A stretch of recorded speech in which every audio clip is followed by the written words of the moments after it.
제주도가 피로 물들 때 소련 군정은 김구를 포섭해 평양으로 불러들여서 유엔이 결정한 한국 정부 수립을 반대하려는 계획을 실행합니다.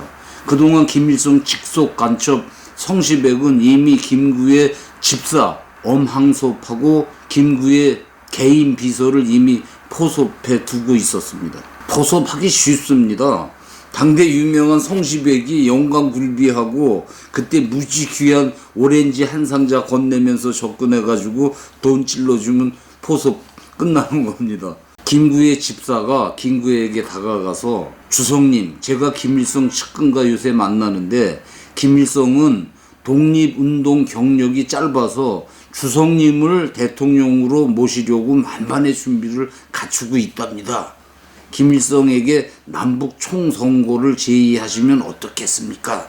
이렇게 말합니다. 당시 김구의 비서실장 조경환 씨의 증언은 하루는 엄 비서가 남북 협상을 해야 하겠다고 말을 해요. 이유를 물었더니 남한에서 총선거가 실시되면 장덕수 그 피살 사건 여파로 김구 선생이 불리하니까 남북 총선거를 하면 김구 선생이 대통령이 될 수 있다면서 남북 협상을 열어야 한다고 말하더군요. 피살당한 장덕수 암살을 김구가 명령했다 라는 소문 때문에 남한 단독 선거를 하면 김구가 불리하니까 남북 총선거를 하면 김구가 유리해질 것이니 김일성과 만나서 남북 총선거를 한번 상의해보면 어떻겠습니까? 이런 얘기입니다. 김일성을 주의하고 있던 소련군 베데프 장군은 김구를 대통령으로 하는 정부를 구성할 계획이다 라는 미끼로 김구를 포섭해라. 김구를 포섭해서 평양으로 불러들여 남북 민족 지도자들이 유엔안을 거부하고 북한 정권을 인정하게 하는 국제사회의 선전용으로 쓰기 위한 이런 공작을 구상한 겁니다. 김구 포섭에 결정적 영향을 미친 인물은 이미 김일성에게 포섭당한 당시 유명한 소설가 홍명희입니다. 홍명희는 소설 임꺽정을 쓴 당대 최고의 소설가 아닙니까? 이 임꺽정이란 소설은 산족 두목이 부패한 벼슬아치들을 쳐부시고 그들의 재물을 인민에게 나누어 준다는 내용으로 조선일보에 연재돼가지고 10권의 책으로도 발행되고 한반도 전역에 읽혀져서 홍명희는 영웅이었습니다. 홍명희는 여러 번 비밀리 평양을 방문해 김일성으로부터 남한의 정당을 규합하라는 건의를 받고 중도 노선 민주통일당을 만들고 김규식 등 중도 정당들을 끌어들여가지고 정치판에 좌우 전선을 결성하면서 미군 철수 남북 연합을 주장하고 있었습니다. 이런 홍명희가 김구를 만나서 유엔을 배제한 민족 총선거를 하자고 부추깁니다. 그리고 성시백은 포섭된 정당들을 연합해서 홍명희와 같은 주장을 하게 하면서 바람을 잡습니다. 결국 김구는 이 좌파들 동맹에 가담하고 미군 철수 유엔안 반대 등 김일성 주장을 하게 됩니다.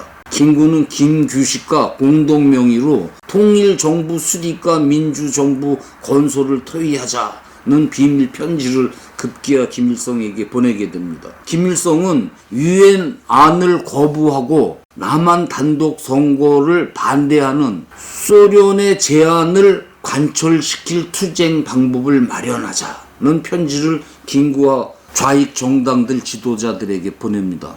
소련 주장을 관철하자는 주제를 정해놓고 1948년 제주도가 피로 물드는 와중에 김원봉 등 이남 좌익 당수들과 함께 김구와 김규식이 김일성의 평양 연석회담에 참석하겠다고 발표를 합니다. 김구는 남한 단독 선거로 남한 정부가 생기면 남북 분단은 뻔한 일이기 때문에 지푸라기라도 잡는 심정으로 이북에 가서 김일성이를 설득해보려 했던 것으로 이해를 합니다. 그런데 김일성은 결정권이 없는 소련 꼭두각시예요. 김일성은 결정권이 없어요.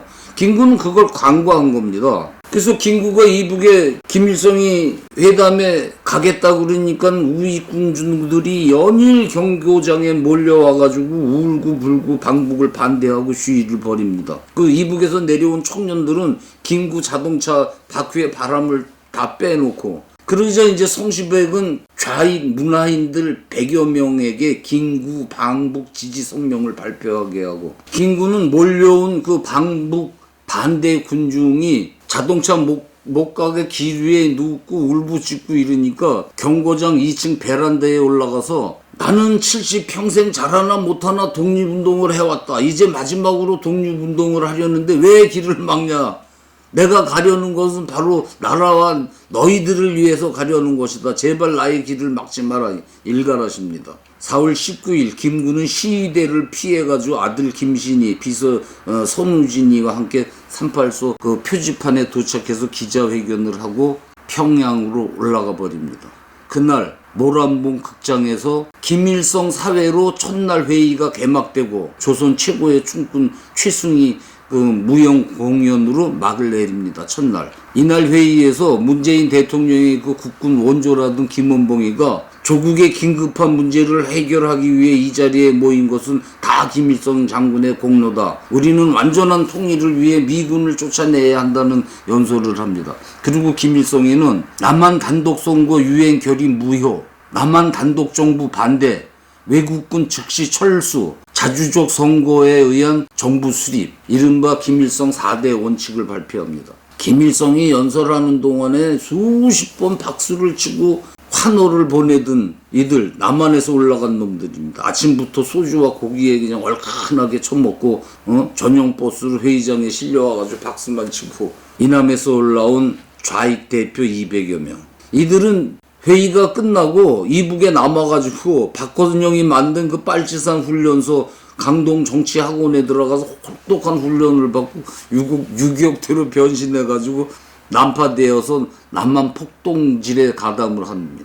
그때 김구는 이미 평양에 가서 눈에 보이는 건물마다 김일성, 스탈린 초상화로 그냥 이승만 말대로 이북은 이미 다른 나라가 서 있었거든요. 그 이들과 하나가 되기는 불가능하다는 걸 아마 느꼈을 겁니다. 김구 선생이. 이 회의에서 김일성은 이승만에 대해서 매국노 이승만은 근 40년 동안 미 제국주의자들이 길러낸 그들의 주구이며 전 민족이 타기할 더러운 매국노라는 것을 누구든지 잘 알고 있다. 그는 미국 주인이 시키는 대로 무엇이든지 다 감행하려 한다고 했습니다.